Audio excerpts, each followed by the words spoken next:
बोल के लब आजाद है तेरे, मैं अभिसार शर्मा। क्या मध्य प्रदेश और गुजरात कोरोना संकट के खिलाफ भारत की लड़ाई को कमजोर कर रहे हैं? जी हां, इन दो राज्यों की तरफ किसी का ध्यान नहीं गया है, न मीडिया का न हुक्मरानों का, क्योंकि सारा का सारा ध्यान महाराष्ट्र पर है और महाराष्ट्र के जरिए कहीं ना कहीं सत्ता की चाबी हथियाने पर है। किसी का ध्यान इस बात पर नहीं जा रहा है कि ये दो राज्य कहीं ना कहीं भारत की जो लड़ाई है कोरोना की के खिलाफ, उसको लेकर लड़ाई को कमजोर कर रहे हैं। मैं सिलसिलेवार तरीके से आपको बताना चाहता हूं। सबसे पहले इस खबर पर गौर कीजिए।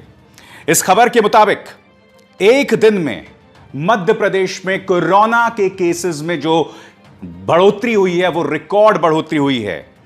स्क्रीन पर COVID-19, Madhya Pradesh with 361 new cases sets single day record 244 in Indore alone. सिर्फ इंदौर में 244 केसेस की बढ़ोतरी, और ये एक दिन की बात कर रहे हैं।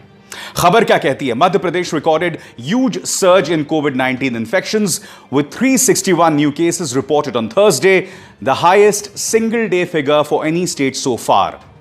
With the coronavirus crisis worsening in Gujarat as well, and Maharashtra continuing to report big numbers, new virus cases from across the country rose to 1,260, the second highest for a single day so far.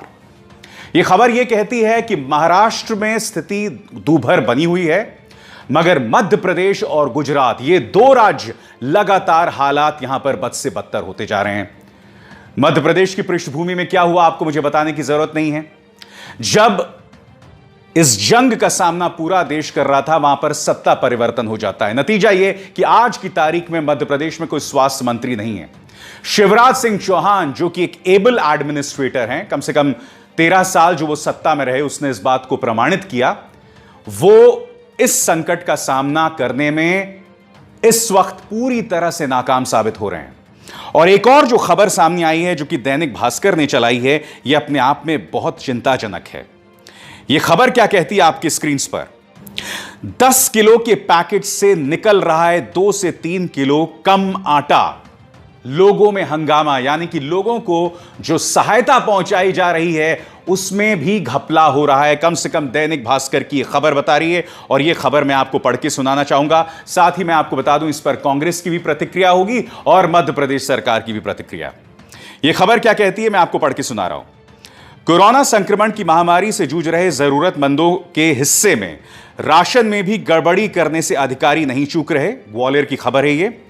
प्रदेश सरकार द्वारा शुरू की गई 10 kilo आटा की योजना के लिए नागरिक खाद्य आपूर्ति विभाग द्वारा तैयार किए गए 10 किलो आटे के कट्टों में से 2 से 3 किलो का आटा कम निकल रहा है। हालांकि गड़बड़ी पकड़े जाने के बाद 1 किलो आटा कम होने की बात विभाग के अधिकारी खुद स्वीकार रहे हैं। जिला आपूर्ति नियंत्रक चंद्रभान सिंह ने कहा कि 100 किलो गेहूं देने के बदले फ्लोर मिल संचालकों ने 90 किलो आटा दिया है। मैंने मध्य प्रदेश सरकार से संपर्क किया, उनका क्या कहना आपकी स्क्रीन पर। मध्य प्रदेश सरकार ने आधिकारिक तौर पर न्यूज क्लिक के सवाल का जवाब नहीं दिया, मगर उनका कहना है कि वो मामले की जांच कर रहे हैं। ये आटे के गायब होने का मामला नहीं है, बल्कि महज प्रशासनिक त्रुटि का मामला है। यानी कि किसी ने कुछ बेवकूफी की, उसी का परिणाम यह सामने दिखाई दे रहा है। जाहिर सी बात है, कांग्रेस ने इस मुद्दे को दबोच लिया है। कांग्रेस इस मुद्दे पर क्या कह रहा है, आइए सुनते हैं कांग्रेस के प्रवक्ता पंकज शर्मा की बात। मध्य प्रदेश का इस वक्त सबसे बड़ा दुर्भाग्य यह है कि सेंधमारी के जरिए जो सरकार सत्ता में आई है, वो सिर्फ एक व्यक्ति शिवराज सिंह चौहान के भरोसे चल रही है।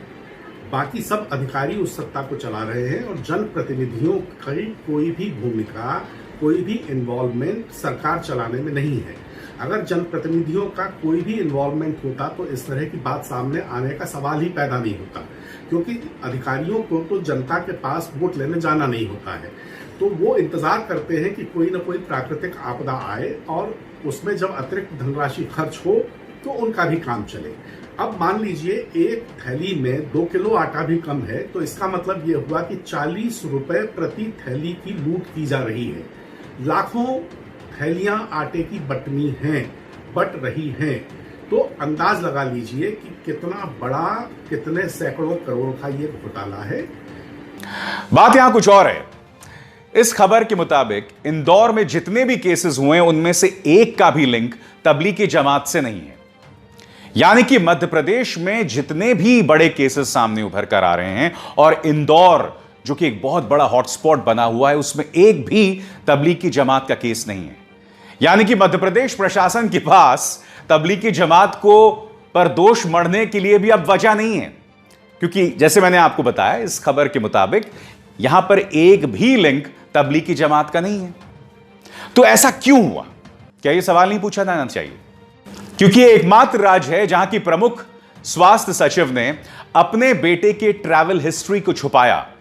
इनके बेटे अमेरिका से आए, कोरोना वायरस से संक्रमित थे। नतीजा क्या हुआ? मां जो हैं वो प्रभावित हो गई और मां के जरिए 48 अन्य अधिकारी भी प्रभावित हो गए।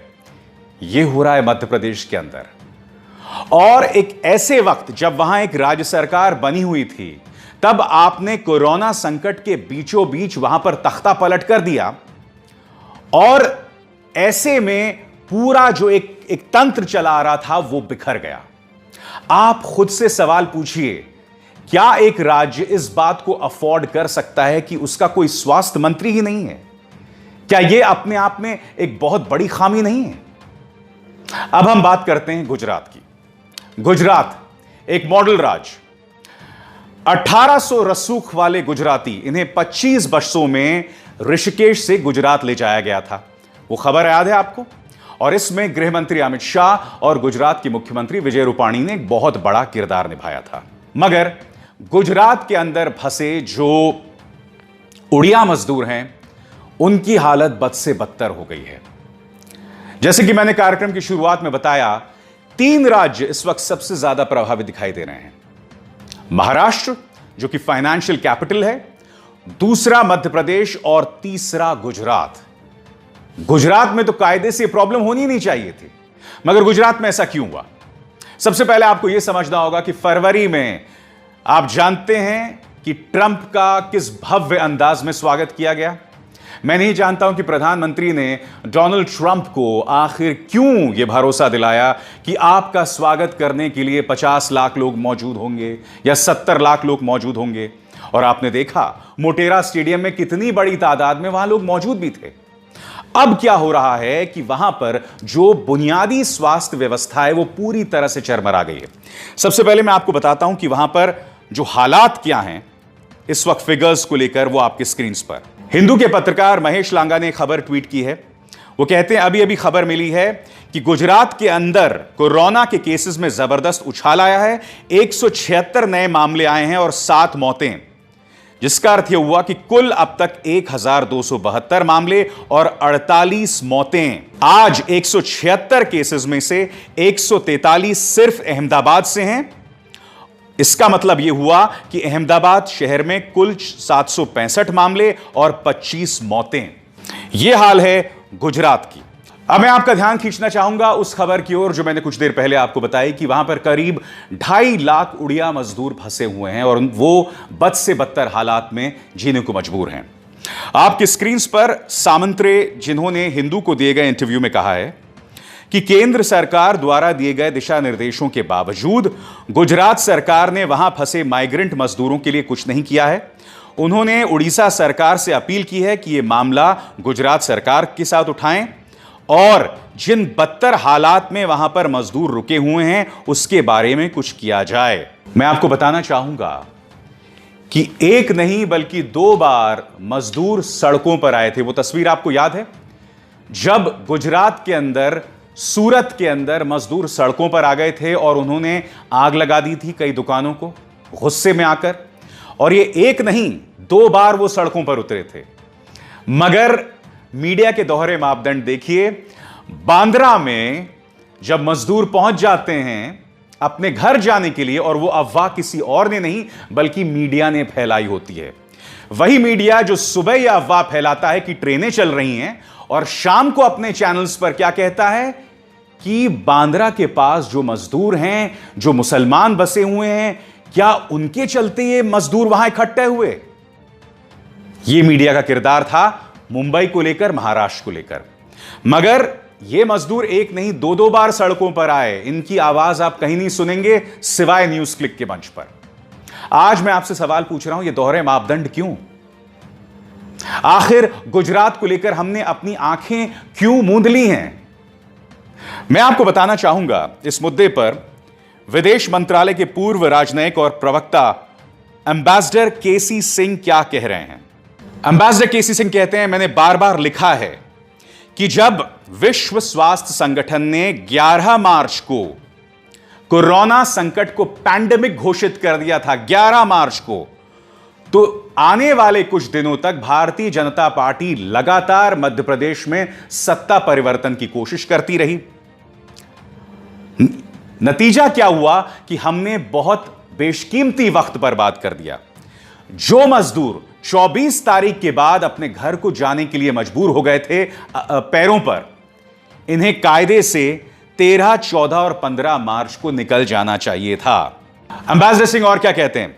एम्बेसडर सिंह कहते हैं, क्या वजह है कि जो जमात तबलीग के जमात से जुड़ा मामला सामने उभर कर आया था, इस पर काबू पाने के बावजूद केंद्र सरकार जो है ऑपरेशन कमलनाथ में लगी हुई थी। तो एम्बेसडर सिंह की ये दोनों बातें क्या दर्शाती हैं?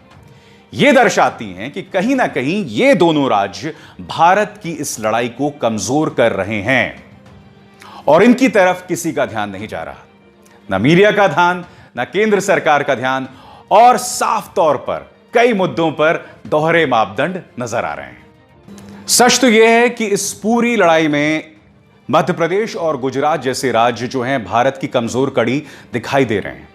और जहां तक मुख्यधारा की मीडिया की बात है, वो न सिर्फ कमजोर कड़ी हैं बल्कि खलनायक के तौर पर काम कर रहे हैं, जैसा कि लगातार मैं अपने कार्यक्रमों में आपको बताते रहा हूं। एक और खबर आपके सामने, दैनिक जागरण ने कहा कि पुलिस ने 11 जमातियों को दबोचा।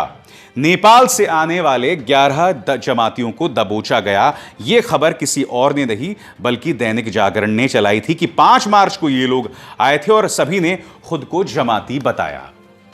अब आप सोचेंगे कि क्या वाकई जमातियों ने इस तरह से नेपाल से पहुंचकर भारत के अंदर कोरोना वायरस संकट के फैलाने का काम किया? सुनिए खुद कुशीनगर की पुलिस क्या कह रही है। जनपद कुशीनगर में नेपाल मूल के रहने वाले 10 लोग और एक व्यक्ति बिहार का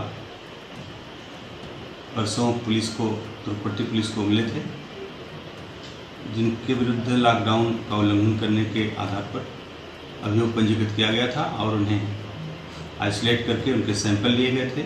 कोरोना वायरस परीक्षण रिपोर्ट नेगेटिव पाई गई है और उन्हें क्वारंटाइन किया जा रहा है। अभी आज काफ़ी समाचार पत्रों में और कुछ सोशल मीडिया में मैंने देखा कि पत्रकार बंधुओं ने इन्हें जमाती कहा है। मैं स्पष्ट करना चाहूँगा कि ये किसी जमात से संबंधित लोग नहीं हैं और जमाती शब्द से काफ़ी भ्रम की स्थिति उत्पन्न होती है और यदि कोई तथ्य संदेहास्पद है, किसी तथ्य को लेकर मन में कोई भ्रम है, तो मेरा अनुरोध है कि कृपया पुलिस का आधिकारिक वर्जन अवश्य ले लें और पुलिस अपनी छानबीन, अपनी सभी तथ्यों की सत्यापन करने के पश्चात ही अपनी रिपोर्ट जारी करती है, प्रेस वक्तव्य जारी होता है। इसलिए कृपया उसका अवश्य अवलोकन कर लें और इस तरह के शब्द का प्रयोग न करें जिससे आम जनता में दहशत पैदा हो। तो देखा आपने, कोई और नहीं बल्कि खुद पुलिस जो है पर्दाफाश कर रही है मीडिया के झूठ का, मीडिया की गलत बयानी का। और मैं आपको बताना चाहूंगा यह मामला सिर्फ मीडिया के झूठ का नहीं है या गलत रिपोर्टिंग का नहीं है। इसके जरिए आप समाज के अंदर विद्वेष फैला रहे हैं, इसके जरिए आप समाज के अंदर जहर फैला रहे हैं। एक ऐसे वक्त जब देश कोरोना संकट के खिलाफ लड़ाई लड़ रहा है, आप जानबूझकर ऐसी झूठी खबरों को प्रचार प्रसार कर रहे हैं। अब यह खबर देखिए, यहां पर एक बार फिर इस चैनल के माध्यम से कहा जा रहा है कि पाकिस्तान कहीं ना कहीं अपने जेल के अंदर जो कोरोना वायरस से संक्रमित मरीज हैं उन्हें भारत में भेजने का प्रयास कर रहे हैं। देखिए, अगर तो यह खबर सही है तो वाकई बहुत बड़ी खबर है। मगर मैं ये जानना चाहता हूं कि कहीं ये इस चैनल की कल्पना की उड़ान तो नहीं है, क्योंकि मैं नहीं भूला हूं न्यूज 18 के इस कार्यक्रम में यह कहा गया था कि तबलीगी जमात के जो लोग हैं उन्होंने विदेश में पाकिस्तान के एक मुलाजिम से मुलाकात की थी और कहीं ना कहीं तबलीगी जमात का एंगल जो है या लिंक्स जो हैं पाकिस्तान से ढूंढ लिया गया था। उस खबर को एक हफ्ते से ज्यादा का वक्त हो गया था। मैंने आपको याद होगा अपने कार्यक्रम में कहा था कि यह बहुत बड़ी खबर है अगर ऐसा दावा किया जा रहा है कि अगर तबलीगी जमात पाकिस्तान के साथ मिलकर हमारे देश में कोरोना का संकट फैला रहे हैं। दिल्ली पुलिस ने आज तक उस खबर पर कुछ नहीं कहा। तो ये तीनों खबरें जो मैंने आपको बताई हैं, पहली खबर को लेकर आप जानते हैं पर्दाफाश कर दिया खुद उत्तर प्रदेश पुलिस ने दैनिक जागरण का। अभी जो बाकी दो खबरें हैं जिसमें पाकिस्तान का लिंक है, मैं जानना चाहता हूं दिल्ली पुलिस क्या आधिकारिक तौर पर इस खबर की पुष्टि करेगी, और अगर यह खबर झूठी है तो आखिर क्या कार्रवाई करेंगे आप इन चैनल्स पर।